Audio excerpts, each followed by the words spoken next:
আমরা অনেকভাবে সংস্কারের কথা শুনেছি, কিন্তু সংস্কার ঠিক যেখানে প্রায়োরিটি বেসিস ভেবে আমাদের শুরু করার কথা ছিল সেটি আমরা শুরু করতে পারছি না বলে বারবার আসলে আমাদের এই ধরনের অপ্রীতিকর ঘটনার সম্মুখীন হতে হচ্ছে কিনা। না, একটা হচ্ছে যে সরকারের যে কাজ যে দৃশ্যমান নয়, হ্যাঁ, এটা হচ্ছে মানুষের মধ্যে হতাশার বড় কারণ। সব ক্ষেত্রেই সরকার কি করবে সে ব্যাপারে সংশয়, সন্দেহ। জনগণের যে নিত্যদিনের সমস্যা সেটা সমাধান করতে পারছে না। ঢাকা শহরের যানজট ভয়াবহ, মানে এর মধ্যে যদি কোনো সংঘর্ষ ঘটে, অবরোধ ঘটে, তাহলে কি অবস্থা হয় নিত্যপণ্যের দাম কমছে না, বাড়ছে। আপনার নিরাপত্তা, ঢাকা শহরে হয়তো গত এক সপ্তাহে যদি বলেন চুরি ডাকাতি কিছুটা কমেছে, কিন্তু গ্রামগঞ্জে কিন্তু এটি বাড়ছে, নানা রকম উদ্বেগ আছে। সরকারের একটা যদি সাফল্য বলি, এই আজকে না গতকাল অর্থ উপদেষ্টার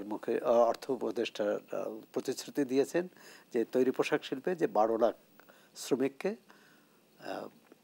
তাদের দেবে, রেশনিং আমাদের দৃশ্যমান হওয়া পর্যন্ত অপেক্ষা করতে হবে। না, এটা হয়তো হবে, কারণ এটা গত সরকারেরই প্রতিশ্রুতি ছিল, তারা পালন করতে পারেনি বা তার আগে বিদায় নিয়েছে।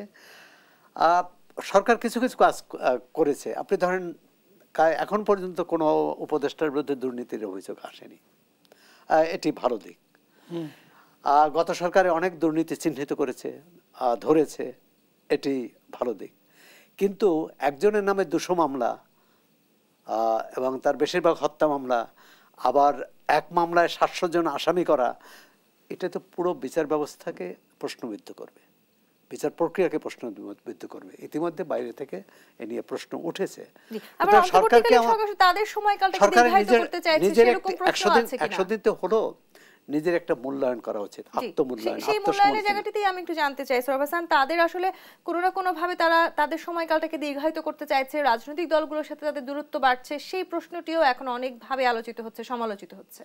এটি নিয়েও কিন্তু প্রধান উপদেষ্টা এক এক সাক্ষাৎকারে আমরা এক এক ইঙ্গিত পাচ্ছি।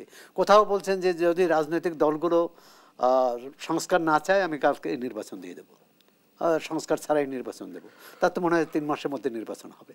আবার কোথাও কোথাও বলেছেন তিনি আল জাজিরায় যে সাক্ষাৎকার দিয়েছেন তাতে 4 বছর মেয়াদের কথা বলেছেন, এবং এক ধরনের মানুষ ধরে নিয়েছিল যে উনি বোধহয় 4 বছর থাকতে চান। পরবর্তীকালে তার অফিস থেকে একটা ব্যাখ্যা দিয়েছেন, কিন্তু এটা ধোঁয়াশা আছে, তাই তো?